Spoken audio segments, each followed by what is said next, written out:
Allt sem þú þarft fyrir árshátíðina færðu í Djós. Þátturinn í boði Djós.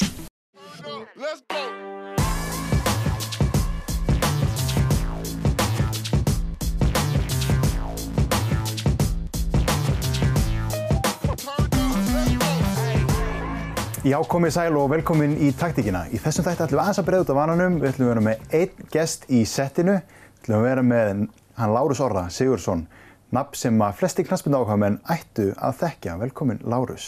Takk fyrir. Við ætlum aðeins að gera svona upp þinn feril í þessum þætti. Við ætlum að byrja bara á byrjuninni. Þú byrjar á að alast upp á Skaganum. Og það er nú mikil knattspyrnu hefð og knattspyrnu saga þar. Fara aðeins í gegnum þennan tíma með okkur. Við fluttumst upp á Akranes 1979. Þá var ég 5-6 ára gamall. Þá var pappa að fara suður að spila með IA. Og við byggum þar í 11 ár til 1990. Og það var náttúrulega alveg gríðarlega gott og gaman að alast upp sem svona fótbolta áhugamaður, fótboltastrákur upp á Skaga. Og sérstaklega að fylgjast með þessum árum hann upp á Skaga, þar sem þeir eru unnu nánast allt sem hægt var að vinna og mjög sigursælt lið þannig hjá þeim. Þú ert líka í mjög sterkum árgangi þarna á Skaganum. Jú, 1973 árgangurinn upp á Skaga var náttúrulega alveg gríðarlega öflugur, þannig að þarna erum við fjórir sem komist allar í atvinnumennskuna og í landslið, það er ég og Þórður Guðmundsson og Arnór Bjarki, tvíburarnir. Ef ég lít tilbaka þá náttúrulega man ég rauninni aldrei eftir því að vera eitthvað ægilegur fótbolta áhuga strákur, sko. En þú bara fórst í fótbolta og bjóst upp á Skaga, sko. Þá fórstu bara fótboltaæfingu og farið að vera með. Það snýst lífið fótbolta. Já, ég gerir það, sko. Og þú æfir bara fótbolta, það er bara þannig. Og ég held að svona á mínum yngri árum, alveg fram upp í 3. flokk, þá gat ég nú ekki mikið í fótbolta, sko. En þetta fór svona að snúast aðeins þegar ég, 4. flokk, 3. flokk, þá fór þetta að snúast hjá mér. Hvað gerist þá? Ferðu þá bara alveg á fullt í þetta? Nei, sko, hann pabbi var náttúrulega fyrir liðið upp á Skaga og þeir voru í sigursælu liði, þeir voru bikarmeistarar 3 ára, unnu 2x2 ára sem enginn hefur gert síðan þá og maður náttúrulega elti liðið þarna og þetta er náttúrulega alveg gríðarlega sterkar minningar sem maður er inn í klefa með þar sem þeir eru að hampa bikurum og þetta var bara alveg frábært að upplifa allt saman í kringum þetta lið þarna og ég svona fann það svona svolítið að þetta var svona þetta var ekkert að ganga alltaf vel hjá mér, ég var ekkert með betri mönnum hana og þannig ég man alltaf eftir því ég ræddi við pappa og hann gaf mig góð ráð sem ég tók inn, hann sagði bara við mig á öllum æfingum, alveg sem hvað það að gera, hvort þú ert að taka spretti í byrjunæfingar eða hvort það er leikur að spila, alltaf að gera 100%, alltaf þitt besta og þá bætur því. Ef þú ert með eitthvað kælisi, velur þér úr æfingar þar sem þú ert að taka á því, þá bætur þið ekki. Og ég gerði þetta og ég man, við fengum svo fínan þjálfara hana sem tók upp á því að leggja svona smá áherslu á varnarleikinn hjá okkur.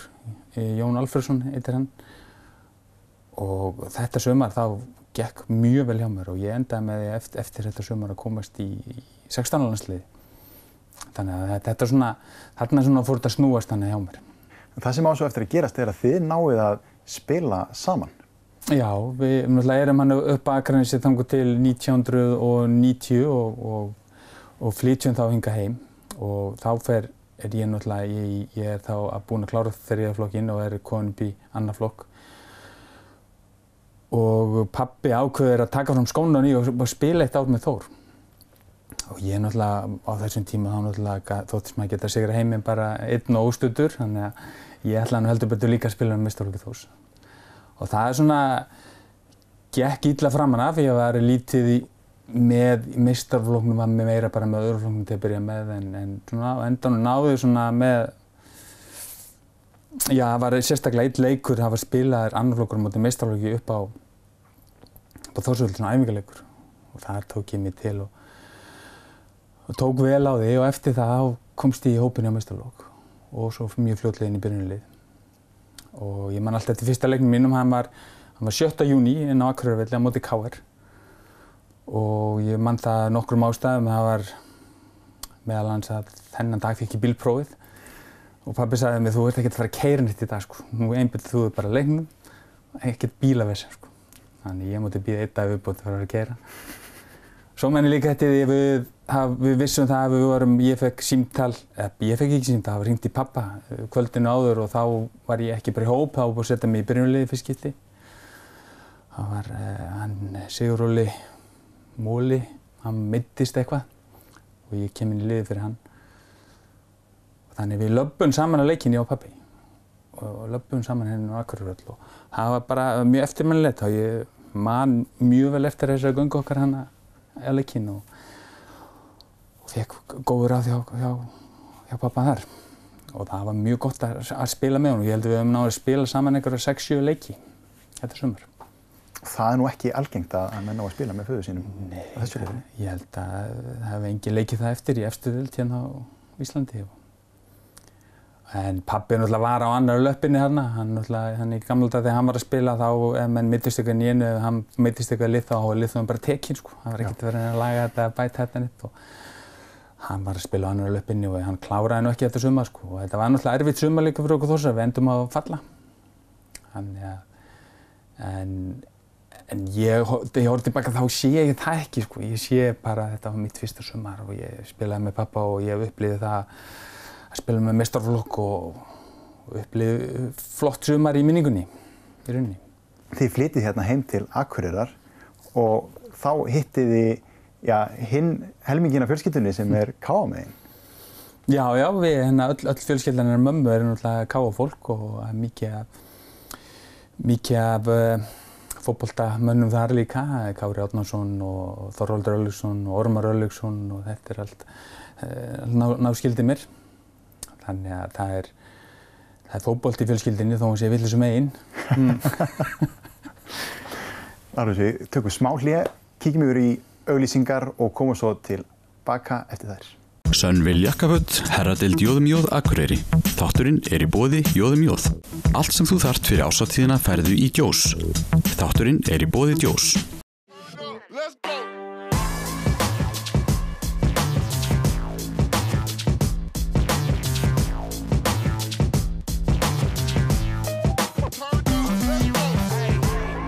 Já, velkomin aftur. Hann enn hjá mér í settinu, hann Lárus, pabbi þinn, hann spilar með þér þarna hjá Þór, síðan tekur hann við liðinu og fer að þjálfa. Hvernig var þessi tími? Hann var mjög góður. Pabbi fer að þjálfa árið eftir, þá erum við í B-deild eða Inkasso-deild eins og hann heitir núna og við féllum hann á 1990 og förum strax upp.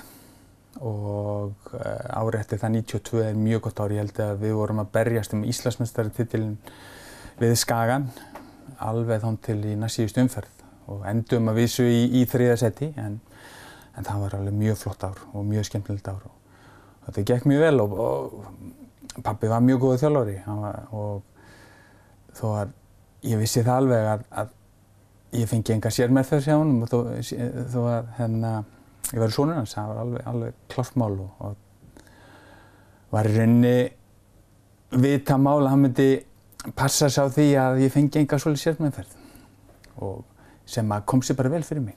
Það var gerða mikla kröfu til mín og sem var mjög fínt. Síðan gerist það að hann rekinn úr starfi sínu sem þjálfari og þú ákveður að standa þétt við bakið á honum. Færðu við þennan tíma örlítið með okkur? Já, fyrir sumarið 94 þá var ákveðið að leggja svolítið í hjá Þór og það voru fengnir öflugir leikmenn til félagsins, meðal annars frændi minn frá KA, Ormar Örlygsson, sem var mjög öflugur leikmaður og mjög gaman að fá að spila með honum líka.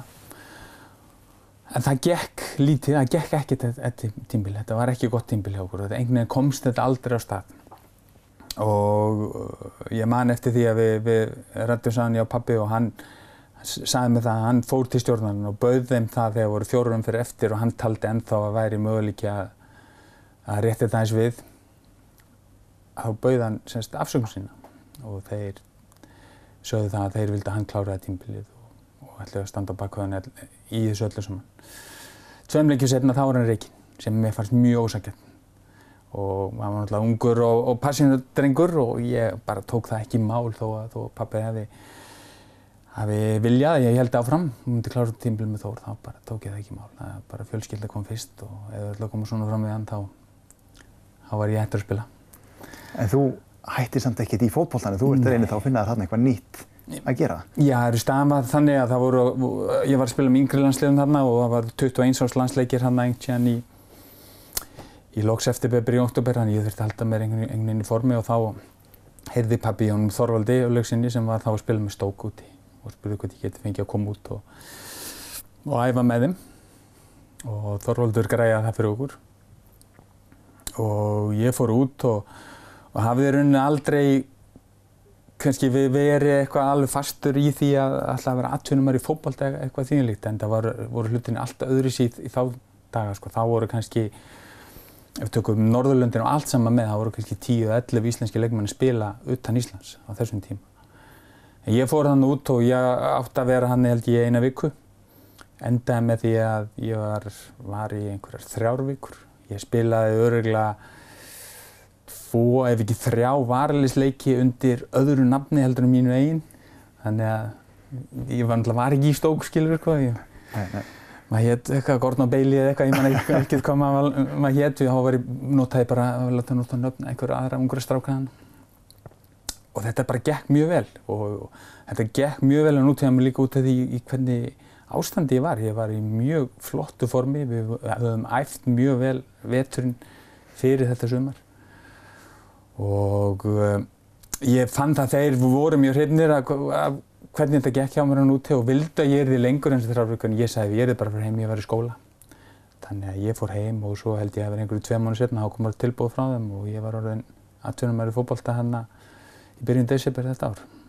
Og það nú svona draumakallið sem að öllum dreymir að fá að upplifa sem að æfa fótbolta að fá það kall að verða atvinnumaður í fótbolta og þú fljótur að festa því í sessi á Stoke og farin að spila bara alla leiki. Þetta gekk mjög vel. Ég gerði 1,5 árs samning hana og við fluttum út, fluttum hann út í byrjun desember, ég og konan Sveindís. Og áður en þetta tímabil var búið þá var ég búinn að skrifa undir 3 ára samningu og ég held að það hafi verið einhvern í janúar, febrúar sem ég svona braust inn í liði hjá þeim hann í Stoke og var orðinn svona fastamaður í liðinu bara undir lok þess tímabils. Og það er kannski gaman að segja frá því að þetta var svolítið sérstakt tímabil, það var hann að held að það hafi verið í einhvern tímann í nóvember þarna þegar þeir hafa samband við Þór og komast að samkomulagi við Þór að kaupa mig. Þá fer ég út og ég fer bara beint á æfingu og fer svo með liðinu til Portsmouth og þannig ennþá leikmaður Þórs í rauninni þó ég sé bara að komast að samkomulagi. Ég var ekki búinn að skrifa undir samning við Stoke og við erum á hótelinu kvöldinu áður spilum við Portsmouth og þetta er leikur í B-deildinni í Englandi. Og ég borðaði bara vel morguninn og held að ég bara sitja upp í stúku því ég var leikmaður Þórs ennþá í rauninni. En svo bara klukkutímaleg þá tilkynnti ég sé í byrjunarliðinu. Ég er ekki búinn að skrifa undir samning við þá eða neitt, ég bara horfði henni í kringum, veit hvað er að gerast, nýbúinn að éta þennan fína morgunmat og þannig það var bara að sveipa sig úr og ég spilaði þennan leik. Ég spurði hann einhvern að ég nokkrum ára seinna hann á KSÍ hvort ég hafi verið löglegur og þeir vildu meina ég hafi sennilega ekki verið löglegur. En allavega ég var látinn dekka þarna öflugasta sendinni þeirra sem var alveg, ég man ekki hvað hann heitir í augnablikinu, hann var að standa sig mjög vel og hann átti skot af markteig í þverslána eftir 2 mínútur á leiknum. Eftir það dekkaði hann út af leiknum og stóð mig mjög vel. En maður oft hugsaði þess hvað er stutt á milli hann, eða hann sett hann þarna í byrjun, þá hefði ég kannski ekki fengið samning, ég veit það ekki. Eftir 2 mínútur. Já, ég veit ekki. En svona gerist hlutinni fljótt í þessu og við vorum með þannig þjálfara á þessum tíma hann á Stoke að hann var óhræddur við að gera þetta. Hann tilkynnti liðið svona 45 mínútur fyrir leik, það vissi enginn hvernig liðið væri og oft á tíðum þá voru kannski menn sem voru búin út í kuldanum í 3 mánuði, þeir voru allt í einu bara komnir í byrjunarlið. Þannig að það borgaði sig að vera á tánum og vera tilbúin í allt annað hjá honum. Og þú upplifir mjög margt þarna hjá Stoke. Þið eru lið sem að fara í play-offs og næstu farnir upp, en þú upplifir líka að fara niður með liðinu á þessum tíma. Já, ég upplifði mjög flotta tíma og erfiða tíma hann líka og þetta var svona, það er mikið passion í kringum allt saman hjá Stoke og það var það á þessum tíma sem ég var hann og eins og ég segi, ég upplifði skemmtileg tíma og líka mikla breytingar bara í enska boltanum líka. það var verið hann í febrúar, þá er þetta með febrúar, 1. febrúar, fyrsta árið mitt semst, erum við ekki að tala 95 eða eitthvað? Já. Jú. Og þá var ég semst leikmaður mánaðarins, 21 skutti og ég fekk kassa bjór í velun. Svona var það á þessum tíma. Já. Menn fóru ekki eftir leikina, þá fóru menn ekki og fengu sér einhver íþróttadrykki. Menn fóru bara beint inn í Players Lounge og þömbuðu bjór sko. Og það var svo þyrstir eftir leiki. Já, akkurat. Ég var hann inn í klefa og svo var hálftími leik að fór maður út að hita upp. Meðan sumir leikmenn fóru ekki inn út sko.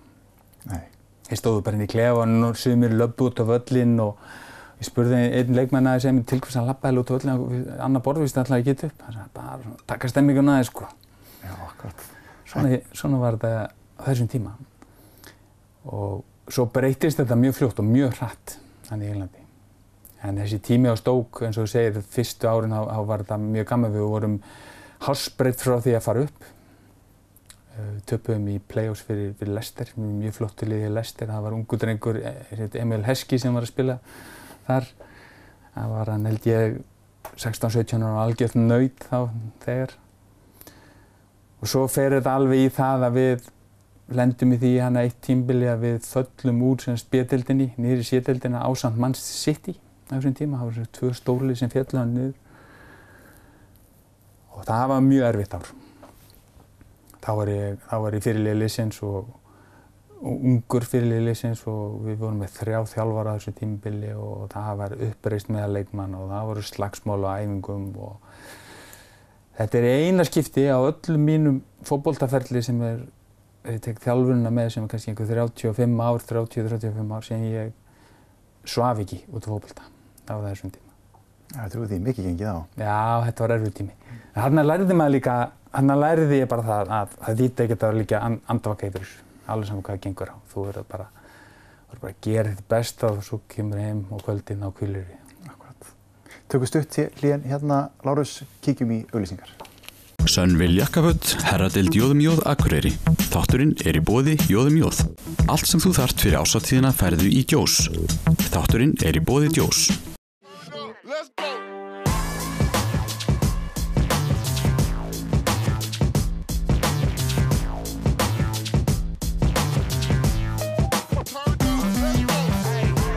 Velkomin aftur, við siglum inn í síðasta hlutan. Það sé nú bara ekkert nóg til þess að klára það sem við erum að ræða í hér, Lárus. Þú ert síðan keyptur til West Bromwich Albion frá Stoke. Það hafa nú einhver önnur tilboð borist í þig á þeim tíma, var það ekki? Jú, það gerði það. Þegar gekk sem best hjá mér hjá Stoke, þá var mikill áhugi hjá stórliðum maður heyrði af því en ég náttúrulega vissi aldrei að einhver tilboð var komið. En þeir sögðu mig frá því inn á skrifstofunni hjá Stoke þegar ég var að kveðja að þeir fengu mjög feitt og gott tilboð frá Newcastle nokkrum árum áður upp á 2 milljónir punda. Og þeir ætluðu að reyna að halda út að reyna að fá meira fyrir mig en það gekk ekki hjá þeim. En svona ég held að allir atvinnumenn hafi ekki einhver svona sögur en ég sé alls ekki eftir að fara til West Brom. Það var mjög góð tími sem ég átti þar. Þar spilar í ensku úrvalsdeildinni sem nú líka annar draumur að verða veruleika. Já, við spilum móti stóru liðunum, spilum öllum stóru flottu völlunum og móti stóru liðunum og liðið sem að fer upp hjá West Brom, þá var West Brom búinn að vera niður í B-deild mjög lengi og það er erfitt að brjótast upp og þetta var mjög samheldinn og flottur hópur sem að fór hann upp og þetta er svona lið þannig að við settum met hann árið sem fórum upp, ég held hreinu, ég veit ekki hvað oft ég settum einhver met, hver fá mörk á okkur og hvort við fengum 27 mörk á okkur í 46 leikjum eða eitthvað. Þannig að þetta var mjög gott tímabil. En það gefur ekki hvað langan tíma, kannski saga að segja frá því og kannski að menn læra að því þegar ég fór frá Stoke þá var samningurinn að renna út og ég vissi að West Brom vildi kaupa mig og ég vildi breyta til. Og þá var þjálfari sem heitir Gary Megson hjá Stoke og ég gerði hann Greg sem var kannski svolítið frægur hann í bransanum og ég fór svona bara að labba og taka í rólu á æfingunum sem hann alltaf á ekki að gera.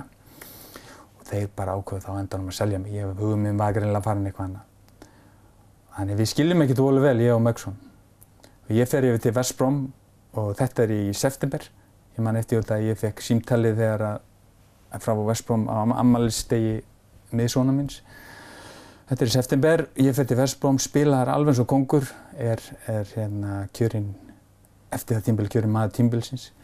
En alveg til lok þess tímabils, þá var þjálfarinn hjá okkur hjá West Brom rekinn.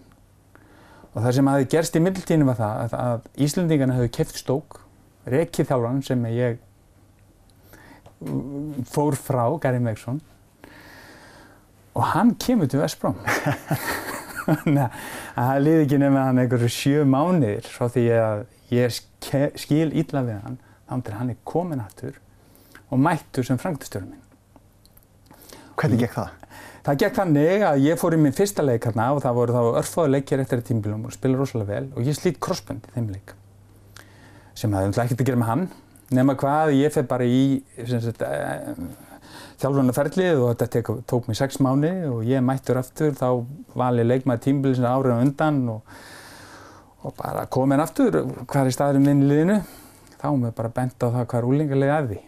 Það var bara, það er úlingarliðið þarna, þangað ferð þú vinnur. Þá var komið að payback. Og þar var ég í einhverja 3-4 mánuði. Þar mátti ég bara, æfa með varuliðin og úlingarliðin til skiptis. Og það var í rauninni ekki Gary Megson sem held ég ákvað það að ég myndi spila, hann vildi fá pening til að kaupa leikmenn. Og meðan eigandi í West Brom sagði bara að þú fari ekki að kaupa varnarmann meðan þú ert með leikmann tímabilsins frá því fyrra í úlingaliðinu. Og hann hendi mér inn og gaf mér séns og ég var tilbúinn í sénsinn og gekk mjög vel. Og ég spilaði undir honum í einhver 3 ár þannig og við enduðum sem mjög góði félagar og erum góði vinnir í dag. En þetta svona kennir manni, maður á aldrei að skella hurðum eftir sér. Akkurat. Kennir manni samt líka kannski að vera tilbúinn þegar að kallið kemur. Líf atvinnumannsins er mjög erfitt að það að leggja mjög mikla vinna á sig. Það er ekki nóg að vera fæddur með einhver ákveðna hæfileika. Nei, þú er, ég held að hæfileikan er einu sem koma aldrei alla leið. Það er alveg pottþétt. Þú verður að hafa rétt að hugafæri í þetta. Og þessi tími þarna þegar ég var að æfa bara með úlingaliðinu og varuliðinu, hann var mjög erfiður. Hann var erfiðar heldur en tíminn þegar ég var meiddur. Þarna var örugglega mikið álag á konunni þegar maður kom heim eftir æfingarnar blótandi og þursandi og sveigjandi. En ég passaði mig á því að láta hans þjálfarinn samt aldrei finna fyrir. Ég fór ekki inn á skrifstofu til hans eins og sumir gerðu og róna eða var rímandi kjafti eða eitthvað. Ég bara beið, ég fekk 2 tilboð að fara lán til annar liða, ég vildi það ekki, ég neitaði því, sagði bara alltaf að bíða mín sénsinn og það gekk eftir, en ég get náttúrulega sagt að þetta voru einhverjir 3-4 mánuði, það var ekki mikið eftir á þolinmæðinni, loksins þegar maður fekk tækifæri, en það gekk eftir og ég komst í liðið og við spilaði í þessu liði sem kom svo upp. Og þessum tíma þú upplifir líka mikla breytingar, þú spilar náttúrulega með landsliðinu og við mögum ekki gleyma því og einhverja 42 held ég aðlandsliðsleiki frá bjórkassanum og fish and chips upplifir að fara með West Brom í úrvalsdeildina, gríðarlega breytingar á enska boltanum. Landsliðið, er það að taka svona svipa stökk á þessum tíma? Nei, það var ekki komið, það var svona eftir á. Eins og þú segir með, þú veist, þegar ég er seinustu ári minn út í Englandi, þá erum við í rútum þar sem að það eru þjónar sem server okkur pasta eftir leiki á leiðinni heim. Frá því þegar ég kom fyrst, eins og þú segir, það var stoppað í fish and chips og það var keypt fisk og franskar sem fyrst í dagblaði, sko.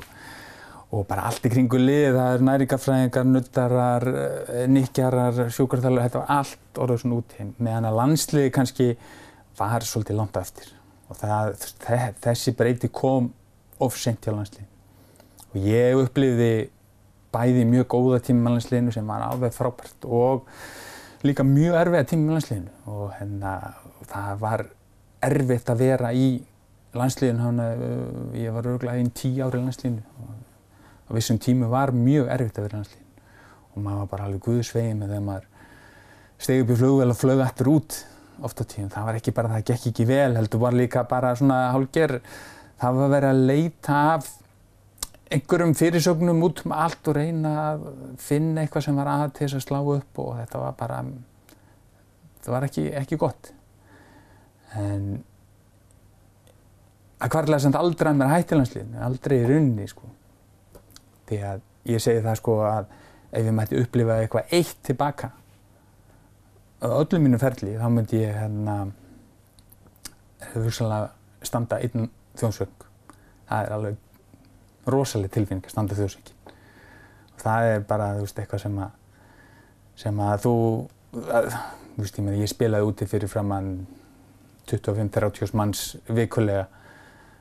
Ég vil frekar taka Þjóðsíkinn og spila fyrir framan 3.000 manns sem voru að horfa á hann Laugardalsvelli, sko. Já, það er búin að upplifa allt samt, en þetta það sem að... Já, þetta er alveg, þú veist, ég upplifði mig bara sem, þú ert fulltrúi þinnar þjóðar og ég upplifði mig sem fulltrúi Norðurlands, Akureyrar, fjölskyldu minnar og þetta svona, ég veit ekki, eins og pínur sem að fara í stríð. Það er ótrúlegt. Síðan fetari í fótspor föður þíns og þú ferð að þjálfa meistaraflokk Þórs. Hvernig fór það í því, þetta skref frá því að vera leikmaður yfir það að vera þjálfari? Þú ert spilandi þjálfari reyndar, það sem kannski mikið þetta skref. Ég ætlaði aldrei að vera þjálfari og það var ekki fyrir bara, þú veist, þetta skall á að ég ákvað að vera þjálfari og ástæðan er kannski svolítið sýnir kannski hvað maður er klikkað. Þegar ég kemur heim og spila með Þór hérna, það fannst mér bara svo margt að. Mér fannst ég geti gert miklu betur. Og þá var hann okkur bara að halda kjafti eða hella sér út í þetta og reyna að gera betur. Og það var í rauninni sama ástæði við því ég var náttúrulega hættur að þjálfa. Árið 2014 þá hætti ég í þessu öllu saman og byrjaði svo aftur núna 2017. Það var rauninlega sama ástæða.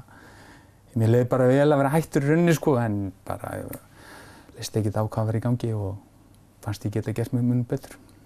Þannig að það var í rauninni ástæðan fyrir ég fór í þjálfunni og fór í mjög erfitt verkefni hérna 2006 hjá Þór. Það var ekki góðir tímar í gangi þá. Ekki mikil peningar til, ekki mikil umgerð kringum þetta og þetta voru erfið fyrsta árin. Ertu hættur núna? Sko, ég sagði síðast ég var hættur. Þannig ég ætla ekki að segja að ég er hættur núna. Nú ætla ég bara að segja að ég er ekki að leita neinu, ég er ekki að leita eftir því að fara að þjálfa.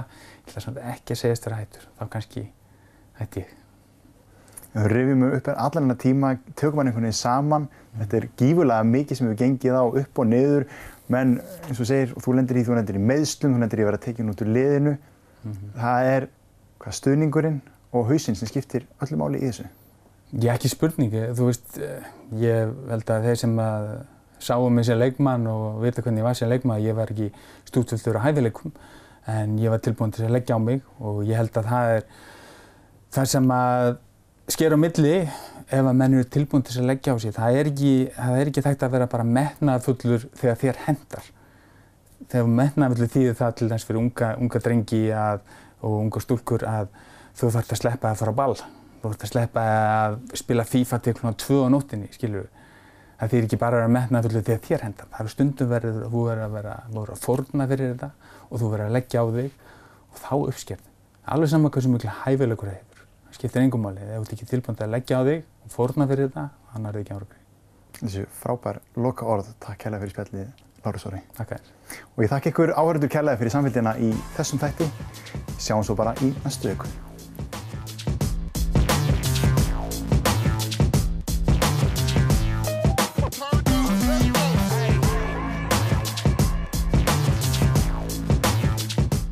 Sönn Vil Jakkaföt, herradeild J.M.J. Akureyri. Þátturinn er í boði J.M.J.